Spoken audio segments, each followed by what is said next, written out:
המאבק פה בעצם מתנהל על כמה מישורים. כרגע מה שאתם פיזית רואים זה בעצם המישור הזה של אותו מחסור בדיור או מצוקת הדיור. אפשר לבחור באיזה שם שרוצים, אבל הבעיה הרבה יותר רחבה. באמת מדובר פה ביוקר המחיה בישראל, ועל זה נאבקים פה. אנחנו פה כבר 3 ימים, השהות שלנו לא מדודה בזמן, ולא יהיה פה מצב שאנחנו נקפל את העולים ונגיד שניצחנו.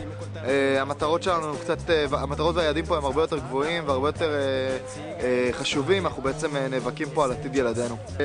כל אחד נותן פה קצת מעצמו, אם זה בן אדם אחד שמביא מים, אם זה ללכת ולהביא מאוורר, אבל בגדול גם העירייה עזרה לנו מאוד פה. עיריית שדרות הביאה לנו עוקב שתייה וצלייה.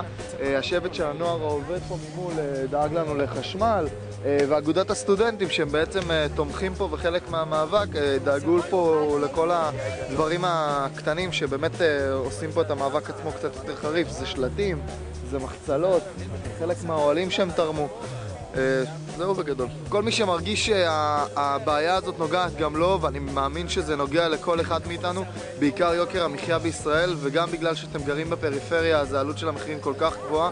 בואו תצטרפו, אין פה שום חיוב של אף בן אדם להישאר פה לילה, אף אחד לא אומר לכם תישארו לישון. תבואו, תראו נוכחות, סולידריות. אנחנו נשמח לארח ולהסביר לכם, מי שלא מבין, הדלת פה פתוחה, ובאמת אין פה דלת. תודה רבה. בבקשה.